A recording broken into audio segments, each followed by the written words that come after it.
Mic check. What up, y'all? John Sanson with Limitless Hoops. Thank you for joining me. Yes, we are here on this Friday afternoon, late afternoon, whatever, right? And we have our curriculum. If you are following along at home, this is great, okay? So we have all this stuff that we're trying to teach you, right? But it's just day by day. It's just one day. We tell you the drills to do. We give you the motivational speech right there. We give you the homework to do for that day, all right? And it's super easy, trust me. But we also give you the quote of the day and a whole bunch of other stuff. But the main thing is actually us showing up to the actual workout, okay? Because if you're not there in person, how do we know if you're going to get better or not?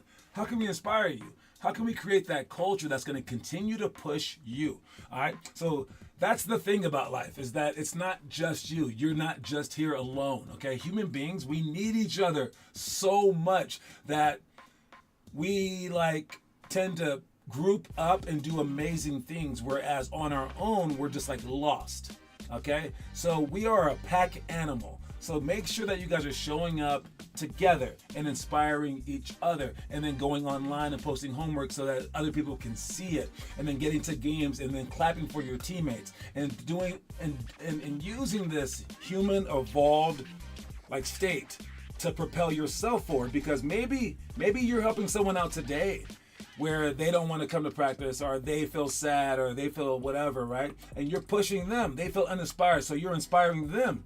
But then they're going to be inspired, and they're going to be like, whoa, I now get it. And they're going to start going. They're going to go. But then 3 weeks from now, you are tired. You are uninspired. And guess who's going to push you up? It's going to be them. All right. Whereas if they weren't there, maybe that you would have been straight downhill. So that's how you perpetuate this entire thing. So make sure that you guys are doing that. We have no games this weekend, but we do have games next weekend. What up, Jace? If you're here, say that you're here in the comment section so that I know that you're here. All right. So I can speak directly to you. Hi, Jace. How you doing? It's nice to see you today. Am I really seeing you? I don't know, but I'll see you later, right? All right. Anyways, quote of the day. The quote of the day is, once you choose hope, anything's possible. Anything, really anything. See, that's one of those, another absolute. I don't like the quotes with the absolutes in them. It's anything's possible, so I can make myself invisible, but maybe one day for that one. But yes, once you choose hope, a lot of things are impossible. But for the quote of the day that you must remember, all right, once you choose hope, anything's possible. And what that means is this: hope is that thing that gives you life. Hope is that element that allows you to believe that you can do it. All right? And it's not just I hope I make the NBA. No. It's you actually have hope in the deep recesses of your freaking heart, okay?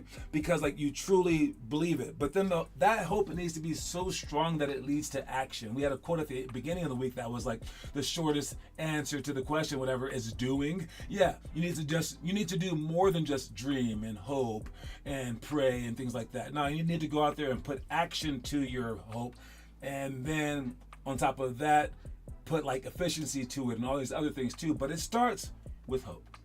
All right, and the hope will give you the enthusiasm to get through to this next level. All right, so without hope, you're going to be a drab human being. Without hope, if you steal someone's hope away, that's the worst feeling in the world. I'll tell you a quick story real quick, because this is so mean what I did. I was coaching in college. They gave us a summer camp to coach at, and they were like, John, you got to coach a team. Well, I don't just coach. I coach to win. And this is before I was all about development, and I was like, you want me to win a game with little kids? Yeah, I can win every game with little kids. So all I did was just tell my best players to have the ball, my worst players to not touch the ball, and I told them to triple team the other team's best player. And we just went out there and we just did that over and over and over again. And everyone after a while was because we would switch which teams that we would coach. Everyone started saying it was cheating to have me as a coach. That's how good I was as a coach. All right. But then the last game, I remember the finals. This team was within, I think, 6 of us, and they scored a point. And it was a minute to go. And I told my point guard, I said, go down there, hand them the ball, and let them score. And he goes, okay, coach. And he went down there to some 4th grader, gave the kid the ball, and the kid thought he stole it. And he went down the court, and he scored a layup. And then he looks at the score and saw that they were still down by 2, and that he was handed the ball. And he puts his head down, and the game was over. No one even took the ball out. It was weird. Like, we took the ball up, like, no one cared about fouling us. They were like, they just gave us the ball. And then my the assistant coach for my school, he was the coach against me. He was so mad. He, like, told the head coach on me. He's like, you going to do that in the season, Sanders? He was so upset. But I was like, but then the head coach was like, John, you're a winner. He said that after the coach left. He goes, man. And it's a psychological thing that we did to those kids, which was very mean. I would never do that again. But we told him, like, no matter how hard that you try, you still can't beat us. And the kid just, like, lost all the wind inside of him. As devastating as that was to that kid, that's what hope does when you get it. It rejuvenates you. It's the feeling where maybe you thought that you weren't good, but then you worked out for a long time, and then a college coach, looked at you and said, hey, man, you're pretty good for a sixth grader. I got my eye on you. All of a sudden, you're like, oh, and then you go out there and you start working. But that's not going to happen, maybe. All right? You have to give yourself the hope. And if you can do that, then you win.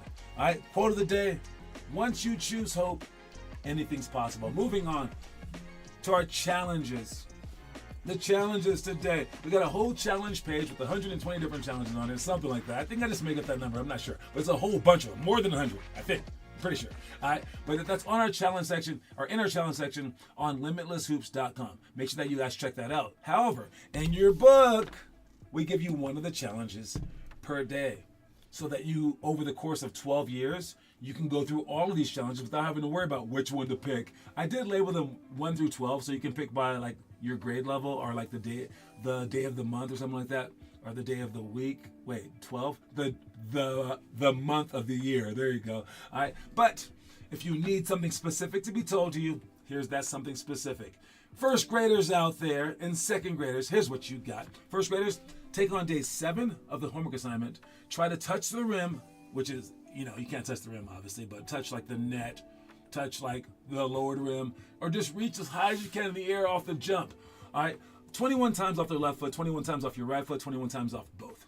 Second graders, take on day 7 of the shot challenge. All right, that is 10 drills designed to sharpen your shot. Again, all this information is on our challenge page. Okay, if you happen to be a 3rd or 4th grader, however, you guys are taking on day 7, 3rd graders, day 7 of our 2-minute 2-ball dribbling challenge. All right, see how fast you can go without worrying about mistakes. Keep fighting. All right, 4th graders take on day 7 of the homework assignment, which I just explained a second ago, but you guys should be jumping even higher. Maybe starting from further back, like the free throw line. All right, the 1st graders, you guys can just start from, like, up close, whatever. All right, 5th graders, take on today's leg of the Chastain Challenge. The Chastain Challenge is a whole bunch of things, including non-basketball things that you can be doing throughout the month to make yourself a better player, a better human being, a better fighter, or whatever, right? All right. 6th grade, continue with day 6 of our 4-week Euro Step Challenge. That's a very fancy challenge. Today's one is the Jamal Crawford Euro Step. You got 5 minutes to do that to see how good that you can become. That's stutter step between your legs, behind your back. It's dope. All right, 7th graders, continue with month 8 of 10 of the Chastain Challenge. You guys got that for a long time. All right? That's what Finley Chastain did. She did it longer than a year. Let's see if you can do it for 8 months. Or no, 10 months, sorry. 8th grade, continue with day 6 of week 1 of the 5 perfect weeks. You run 1 mile. Oh man, this is hard. Run 1 mile, jump over for 5 minutes, 15 to 5 divine drill in 30 seconds each for the 8 ball handling drills. Try to recruit 7 teammates to join you 1 day per week. That is our hardest challenge that we've ever had, and we've had several kids do it. All right, take on day 7 of the homework assignment, you 9th graders. 10th grade, take on day 6 of the workout card. You guys have doubled up on the workout card because it's 10 minutes of ball handling, 100 push-ups, 200 jump shots, and 10 minutes of jump ropes. 11th graders, we're almost done. All right, you're on day 68 of 100 of the Preobrazovanie. All right, that's my best one that I have for the Russian. All right, the transformation workout. All right, with 5 sets of Lana's moves, Kobe post, elbow sweeps, double bounce, 50 push-ups, 25 knee jumps, 5 minutes of God's drill, and 10 free throws, sprints for misses. 12th grade, last one. Keep up with day 6, week 5 of the 5 perfect weeks. You are 1 day away from finishing that. So if you guys are a 12th grader out there and you're doing all that, congratulations for making it this far. Let's check out our trivia question of the day. It's a long one, but I think it's easy. All right, let's see if you got the trivia question today. The trivia question today is, Who's the first North American athlete to win a championship as a player, as an assistant coach, as a head coach, and as an executive? That is a lot of things. Do you know the answer? Who is the first North American athlete to win a championship as a player, as an assistant coach, as a head coach, and as an executive? That's a lot of things. Sounds like he's just making up half of them, though. I mean, assistant coach is the same as a coach. I don't know. But whatever the answer is, let me know if you know the answer, and we'll see you after this message from our sponsor.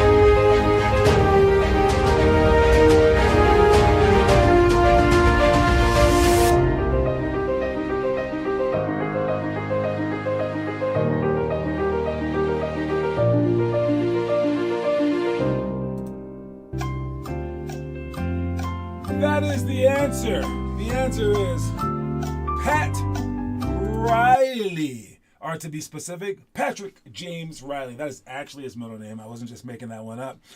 Pat Riley is the first North American. Has to be North America, so it's so weird. All these caveats. Sports figure to win a championship as a player, as an assistant, as a head coach, and as an executive. But yes, dude, he has done a lot actually. 7 different decades. He's been in the NBA for 7. Riley has reached the NBA Finals, 19 NBA Finals, across 7 different decades, making 25% of all NBA Finals as a player, coach, or executive. That's actually pretty cool, especially since as a player, he wasn't the best player, and then as a coach, they didn't even want him to coach. I saw it. It's kind of neat. So yeah, man, this guy has fought his way into it. Got to give it up for Pat Riley, especially since he's a former Laker, baby. All right, Lakers all the way, just not this year. I don't care about your team. Stop talking about your team. I'm not watching the playoffs anymore. All right, moving on to the movie of the day, or the movie of the month. Yes, movies of the month. All right, this movie of the month is called Field of Dreams. Okay? Now, look. Stop the music. Hey, seriously. I don't get that serious on this show too often, guys. This movie, this 4th grade movie of the month, it's not my favorite movie on the list. It may not be the best movie on the list. But it is a seriously amazing movie that must be watched by everybody. I know it's about baseball. I get what you're saying. I'm giving it 50 out of 50 stars. If you build it, they will come, is what was told to him in the air. And it's a magical, magical thing that if you build it, they will come. So this dude destroyed all his crops and built a freaking baseball field for some ghost, I guess. I don't know. But I'll let you watch the rest. I can't describe it all. It's just ridiculously magical. It's up there with Sandlot, and I can't think of anything else. Because even Rudy, as great as that wasn't magical. This movie is so astonishingly great, you're doing yourself a disservice if you don't watch it. So you Field of Dreams people out there, tell the kids to watch this movie. 4th graders especially, watch it. Post a movie review to let me know that you watched it and tell me something about it. All right, hype it up. All right, let me know. Do that next movie, please. 5th grade movie, not as magical, but pretty cool. It's basically just this weirdo that made the Olympics. He was like, wait, I want to be in the Olympics. And they're like, you're not good at anything. He's like, I'm going to make the Olympics somehow. And they're like, no, you're not. And he made the Olympics by just going with Great Britain on the freaking craziest Olympic thing of all time, where you just go down on skis and you just jump to your death. And he had never tried it a day in his life, and he was the only person from Great Britain who wanted to do it. So he made it by default. They tried to kick him out, but they wouldn't let him. Then he becomes a darling of the actual Olympic Games. This happened in 1988, the same year as Cool Runnings.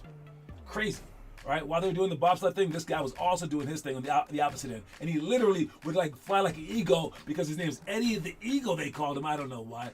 All right, but yes. People were in love with this dude, but this is a really cool movie. I'm gonna give it 43 stars out of 50. But dude, this guy was crazy. He really was crazy. And Wolverine's in this movie, not the actual guy, but the guy that plays Wolverine. All right, Hugh Jackman. All right, so he's the coach of the guy, not in real life, but in the movie. You know what I'm saying? All right, so watch this movie, and this guy right here, he was Rocket Man. He was also what is that movie he was in? Where he was a superhero guy from Britain. The Golden Circle one. Yeah, I forget. But yeah, he's popular. Anyways, watch that movie. 43 stars out of 50. Let's see the last one right here. We got The Longest Yard. Now, this one's interesting because there's two The Longest Yards. One of them is more recent, in 2005 or whatever this may be, with Adam Sandler. Very, very funny movie. And Chris Rock's in there, and all these guys are in there because the guy... He gets into prison, but he's an NFL player, former NFL player, or something like that. And then they have a prison football team. He becomes a part of it. Same happened in the older version, though, too. And they're both very, very good movies. And they get all these huge guys to be a part of the movie, of course. And it's a funny comedy, but it's also some drama happens as well. You might tear up a couple of times. But yes, this movie is pretty good. Funny. I got to give it The Longest Yard for both of them to combine. 44 stars out of 50. I mean, it's pretty legendary, especially the first one. It should be more. I don't know. The first one's probably 45 stars, but this one's 43. So 44 is the average. All right, 44 stars out of 50. The Longest Yard. Watch both of them. Fifth graders. All right, they're great movies. You can even get your parents to watch the old one. I promise, man. It's not that. It's not bad at all for an older movie. All right, that was the last one. So that was for sixth graders. My bad. Fifth grade was Eddie the Eagle. All right, so those are the movies of the month. Make sure you guys watch them. I went over the rest of them the other day, but I'll go over more next Friday. All right, moving on. The stuff that we're doing today. What do we have? We got the divine drills coming up. We're going to do that in practice. That's where we hold for 15 seconds, a plank, and then we do 5 push-ups, then 14 seconds plank, 5 push-ups, all this stuff. It's a mental exercise, even more so than it is a physical one.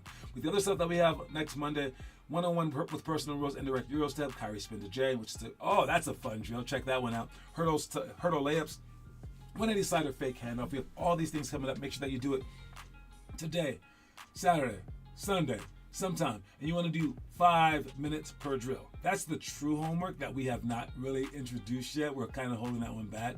That's the real stuff. Including your challenge for the day. That would be the homework. It's posting 5 minutes a day because you want to prepare for the actual workout that we're doing. If you're not prepared, then it's going to be a slower workout because you're going to be explain it to me again. Explain it to me. But if you go through it one time, it'll be so easy. And then you should go through it again afterwards, the ones that you didn't understand. All right, that's how you truly learn something from all three sides, before, during, and after.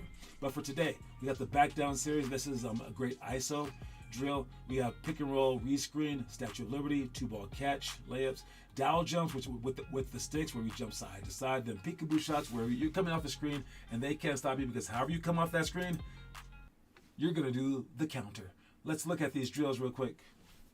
Hey, if you are a dominant player, you can do something by dominating. This is like Luka Doncic and players like that, like LeBron. All right, we're gonna start here and say free throw line, distance apart for a deep three. This is where I'm gonna start. I'm gonna go toward the block. And when I do this, I'm gonna take the ball and I'm gonna be in a stance. I'm gonna take the ball and I'm gonna dribble outside of my legs.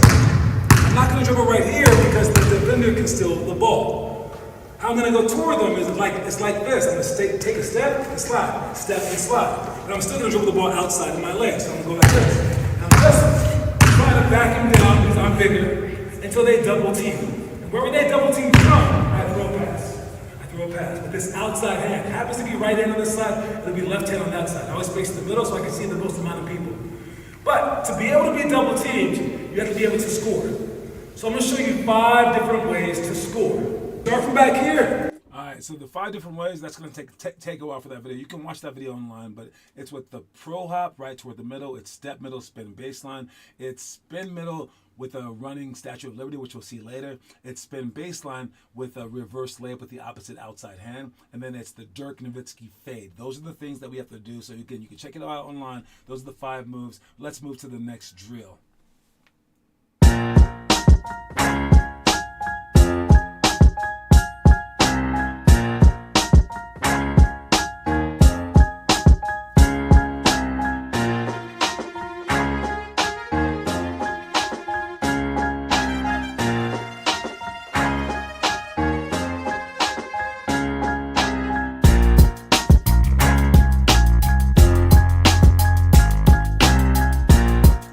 That was pick and roll, and then if they flat show, we go over the pick and roll again, and we hope that the big guy can chase us to the opposite side. It's a pretty cool move.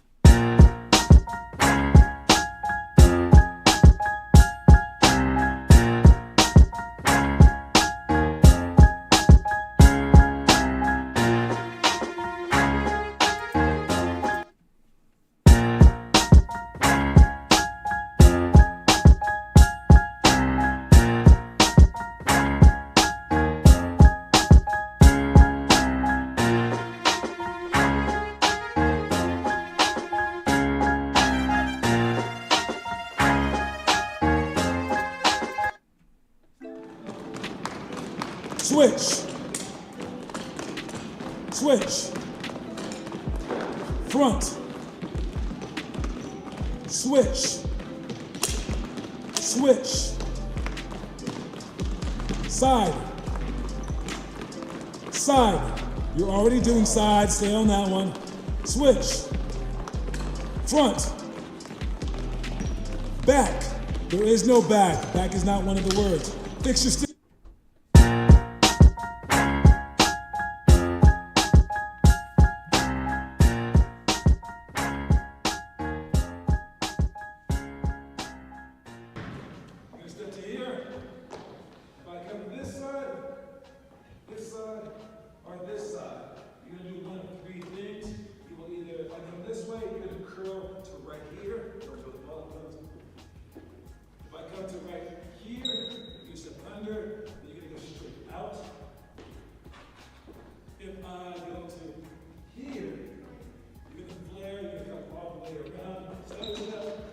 Inside foot, outside shoulder, and then you're gonna go straight back to right here. That pass is over the top. So those are our 3 options for the peekaboo shots. Whether they go to the right, to the left, or in the middle of the screen. If you have all 3, we're gonna talk about it more tonight.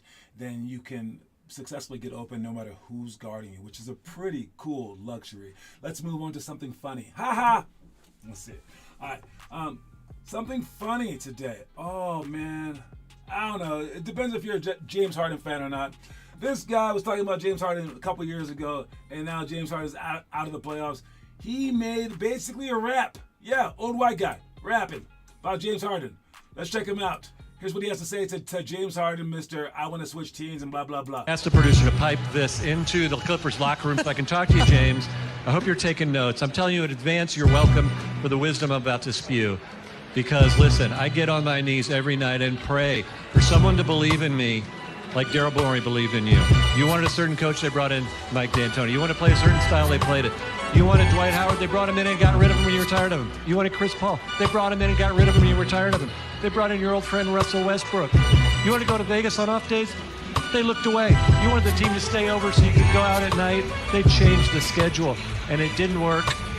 And you know what? You said, I'm going to break up with my whoopee. Not good enough. I see the bright lights in New York. All right, yeah. So he just goes on and on, just dogging all of James Harden's moves. If you argue, and the coach allows you to like argue, and everyone changes something, or your parents like go, okay, you want that? Okay, you want that? Because then you better succeed. Oh my God. Like so many people are like, oh my coach told me back, dog. I need to be point guard, dog. Oh, that player didn't pass to me, dog. Oh, and then they get the ball and they just fumble it out of bounds. Nah, you can't do that, baby. You can't do that. That's why I love giving kids a chance. You want to argue with me? Don't argue. I will give you a chance immediately. But you know what? If you aren't getting the stuff that you should get, speak up. I'm down with that, but you got to earn it first. But this is hilarious. Moving on to our breakdown of the day. All right, here's our breakdown. And this was Ant when he found out what their shooting percentage was over the last few games. We just got the numbers that you guys going 12 for 76 over the last 2 games is the worst three-point shooting in the history of the NBA playoffs. And for a team that was 4th in three-point percentage and 5th, I think, three-pointers made. Okay, it's kind of saved by Ant's face when he goes 12 for 76. Half of that was against the freaking Lakers, and they still beat us. But yeah, they were like 12 for 70. What? What happened? That's crazy that they missed. I think that they probably knew it, but they made fun of it. They kept it light, and they came back and they did a lot better in the next game. All right, but it was like a 3-4 game streak. If the streaks, they come, they go. You have to keep coming. All right. And I mean, maybe you shouldn't be jacking up that many threes in the first place if you're not making them, but I guess it's the NBA. But in terms of like failure, yeah, acknowledge it, laugh at it, work hard at it, move on. All right. So I like this. I like this from a lot of angles. You know, hell, it happens. Let's just go out there and win. Let's go out there and win the next game. All right. But yeah, that is a horrid number. 12 for 76. 12. That is mind-blowingly low. All right. I mean, seriously. Hey Siri, what is 12 divided by 76? 12 divided by 76 is approximately 0.1579. 16%. That's what they were shooting. 16%. That is insane. So yeah, let's see what the story of the day is about. To get where we want to go in life, we have to keep at it. We have to create a vision, make choices based on what moves us most swiftly toward our goals, and go after them with determination and single-mindedness.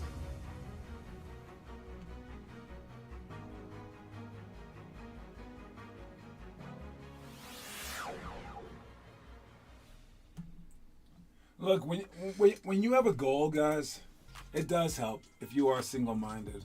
I'm not telling you that you have to be like a basketball player or a doctor or a NASA engineer or a princess because that was your childhood goal. No, I'm just telling you that you have to work hard at whatever your current goal happens to be. All right? It's not what you're doing, it's how you're doing it. Okay? So that's what we're talking about. And this is the homework. We got how you do anything is how you do everything. Exactly what I'm trying to say. All right. So the people that are posting, we got Jace, we got Josias, we got Kieran, we got all these people posting. Lincoln posted. All right. You guys don't have to run. Blake Bastani, Mike Crowan. I sent out the email for Blake Bastani. All right. Included his parents, and I included a coach from St. Mary's. So we'll see how that goes. And I actually talked to other coaches as well, and he said that Blake looked pretty good. All right, so it looks like it's a decent start to that. But yeah, keep posting. I see the car wins. Who was that one? Oh, Richard right there. Yesterday. As long as you post today or yesterday, you don't have to run. But yeah, man, what that thing just said. All right, let me read it again for you guys. To get where you want to go in life, we have to keep at it. We have to create a vision, make choices based on what moves us most swiftly towards our goals, and go after them with determination and single-mindedness. All right. So, if you really want to get somewhere in life, you have to keep going. It's about persistence. All right. You can't stop. You have to create a vision, meaning like you have to map out how you think that you're gonna get there. And it can't just be eating Cheerios every day. It has to be actual things. You have to make choices based on what moves us most swiftly toward our goal. Your choices must be efficient. Your choices must be like, should I play against worse players or better players? Duh, better players. Right? And you go after them with determination and single-mindedness. So like with all your freaking heart. And that's what you guys are doing right here. That's why you guys make me proud every single day. Great job. Don't forget that today's quote of the day. I'll see y'all tonight, all right? Once you choose hope, anything is possible. So that's one of your main choices right there to make.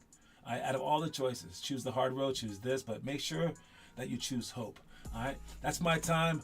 Talk to y'all soon. Reese's Pieces. Cue my music, and I'm out.